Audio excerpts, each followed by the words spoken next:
오늘은 실용음악과가 개설되어 있는 대학 중에 학교별로 어떤 특징이 있고 어떤 차이점이 있는지 설명해 보도록 하겠습니다. 그중 첫 번째는 안산에 위치한 국내 최초 부동의 탑1 대학, 바로 서울예술대학입니다. 1987년 최초로 신설된 가장 오래된 실용음악 대학이고요. 그만큼 현역에 종사하고 계신 선후배가 엄청나게 많은 국내 최고의 대학입니다. 물론 그만큼 경쟁률이 어마어마한데요. 지금 영상을 찍고 있는 25학번 수시 기준으로 여자 보컬이 366대 1을 기록할 만큼 인기가 엄청납니다. 또한 입시도 1, 2차 시험으로 나눠서 진행되는데요. 1차에서 선발 인원의 3배수만 뽑고 그 통과된 인원에 한해서만 2차 세부 시험이 진행됩니다. 2차에서는 전공마다 다르지만 본인의 전공학기 외에 이론이나 시창, 전통화성화, 음향 등의 필기시험도 진행되는데요. 난이도가 매우 어려운 것으로 유명합니다. 이 역시도 꼭 미리미리 준비해 두셔야 되겠죠. 자, 다음 서울예술대학에 대해서 한 가지 더 설명드릴 내용은 정원의 졸업자 전형이라는 것이 개설되어 있다는 것인데요. 졸업자 전형이라는 것이 타 학교 졸업 후에 다시 시험을 보는 전형입니다. 편입과는 차이가 있는 게 이건 3학년 이런 식으로 편입하시는 게 아니라 1학년으로 다시 재입학하시는 거라고 보시면 됩니다. 뽑는 인원은 28명으로 적지 않지만 서울예술대학이나 학교가 경쟁률이 워낙 세다 보니까 신입학 말고도 이런 졸업자 전형 역시도 경쟁이 매우 치열합니다. 자, 다음은 두 번째 설명드릴 학교는 경기도 안성에 위치한 동아방송예술대학입니다. 동아방송예술대학은 서울예술대학과 더불어 실용음악과를 대표하는 양대 산맥이라고 말씀드릴 수 있습니다. 부동의 탑2라고 해도 과언이 아닐 듯합니다. 입시 호강은 서울예술대학과 매우 흡사한데요. 1차에서 3배수를 선발 후 2차 시험을 치르게 됩니다. 역시나 2차 시험은 이론이나 시창, 전통화성 같은 세부 내용에 대한 심도 있는 시험이다 보니 미리미리 잘 준비하셔야 됩니다. 또한 서울예대와 마찬가지로 졸업자 전형 역시 개설되어 있는데 여기는 13명으로 서울예대만큼 많은 인원을 선발하지는 않습니다.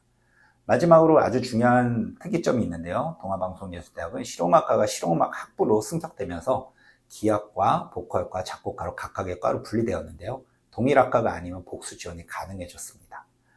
한마디로 기악과 작곡가 또는 보컬과 작곡가 이런 식으로 중복 지원이 가능하다는 말씀입니다.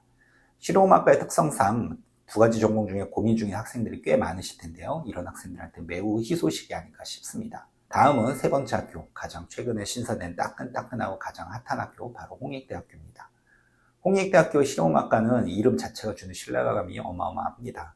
음악인들의 성지 홍대와 실용음악과가 만났다고 해서 다들 처음부터 기대가 컸던 학교입니다. 하지만 이 정도로 금세 성장할 줄은 저 포함해서 잘 몰랐던 부분이었던 것 같습니다. 근데 반전은 홍익대학교 실용음악과는 홍대가 아닌 대학로에 있다는 점입니다. 입시도 대학로에서 진행되니까 홍대가 아닌 대학로로 가시기 바랍니다. 홍익대학교 입시의 특징은 대부분 수시 선발한다는 점이 있는데요. 총은 30명 중 싱어송라이터 전공 2명만 정시에서 뽑고요. 나머지 대부분의 인원은 보컬, 기악, 작곡 다 수시에서 뽑습니다. 그리고 홍익대학교는 서울예술대학과 마찬가지로 1, 2차 시험이 있는데요. 1차 합격 인원은 좀 더 많은 10배수입니다. 다만 아직 홍익대학교의 단점이라면 아직 5년밖에 안 된 신설학교다 보니까 졸업자가 아직은 좀 부족하다는 점인데요. 신설학교들은 어쩔 수 없이 아웃풋이 조금은 부족하고 활동 중인 동문이 부족하다는 점을 참고해 주시기 바랍니다. 자, 그리고 네 번째는 바로 서경대학교입니다. 홍익대학교보다 조금은 오래됐지만 서경대 역시 설립되지 오래되지 않은 라이징한 학교 중에 하나입니다. 홍대와 마찬가지로 서울에 있는 4년제 대학이라는 장점이 있고요. 국내 최고 수준의 녹음실과 강사진분들 출강하신 학교입니다. 역시나 신설학교다 보니까 아직은 졸업생이 많지는 않습니다. 하지만 경쟁률이 실용음악과 전체 1위가 나올 정도로 엄청나게 유명해지고 있는 학교라고 보셔야 될 것 같습니다. 역시나 1차 시험 후 2차 시험이 진행되는데요. 서울예대 동아방송예술대와 마찬가지로 3배수 1차 선발을 합니다. 자, 다음은 다섯 번째 한양대학교입니다. 경기도 안산 에리카 캠퍼스에 위치하고 있습니다. 네임밸류만 본다면 한양대, 경희대, 홍익대 이런 4년제 대학이 최고겠죠. 그러다 보니까 역시나 선호도가 높은 학교고요. 보컬 전공 1차 시험은 10배수를 선발하고 2차 시험이 진행되며 보컬을 제외한 나머지 파트는 1, 2차 없이 한 번에 합격자를 뽑습니다. 또 하나의 특징은 한양대학교는 수시 선발만 한다는 점입니다. 자, 다음은 여섯 번째 호원대학교. 사실 설명할 내용이 가장 많은 학교일 것 같습니다. 예전에는 서울 동아 호원이라고 해서 서동호라고 부를 정도로 탑3 학교였는데요. 원래는 호원대학교가 서울에 있는 아트센터에서 실용음악과 수업을 진행했었는데 그게 합법적이지 않다고 해서 이제 몇 년 전부터는 서울이 아닌 본교, 전북 분산에서 모든 수업이 진행됩니다. 좀 더 구체적으로 설명드리자면 서울에서 셔틀버스를 타고 1박 2일로 군산까지 가서 하룻밤을 자고 모든 수업을 싹 들은 다음날 올라오는 방식입니다. 그래서 호원대학교는 2일 정도만 학교를 나가고 나머지 6일은 개인 시간입니다. 물론 이 점은 오히려 장점으로 생각하시는 분들도 계십니다.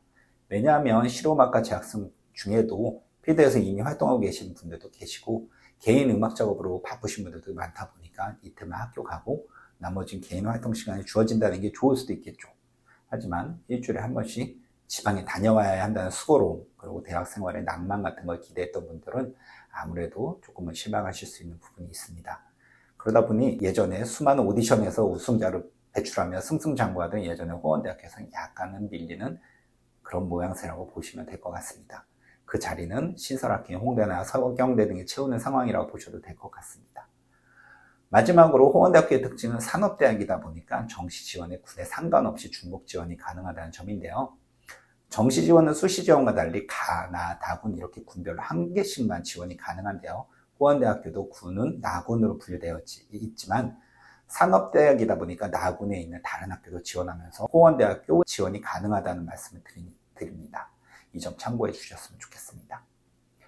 다음은 7번째 경희대학교입니다. 경희대학교에는 초기에는 정말 대단했습니다. 그럴 수밖에 없었던 게 2000년대에 처음 경희대가 생겼는데 그때 분위기를 말씀드리자면 실용음악과는 서울예대 동아방송예술대학 같은 전문대학만 개설되어 있었고 4년제 대학은 동덕여대 같은 여대에만 개설되어 있는 그런 분위기였습니다. 그런데 갑자기 누구나 이름을 알만한 경희대학교에서 실용음악과가 생긴다고 하니 모든 포커스가 경희대에 맞춰지는 분위기였습니다. 실제로 서울예대 합격자 중에도 경희대 진학하는 경우도 많았었고요. 동아방송예술대학을 자퇴하고 신입학하시는 분들도 계셨습니다. 하지만 여러 가지 내부 이슈로 인해서 그 인기가 지속되지 못했고 점점 많이 하향세를 걷다가 그래도 최근에는 젊은 교수님들이 신규 임명되시면서 여러 가지로 이전보다는 확실히 반등하고 있는 학교다 이렇게 보셔도 될 것 같습니다.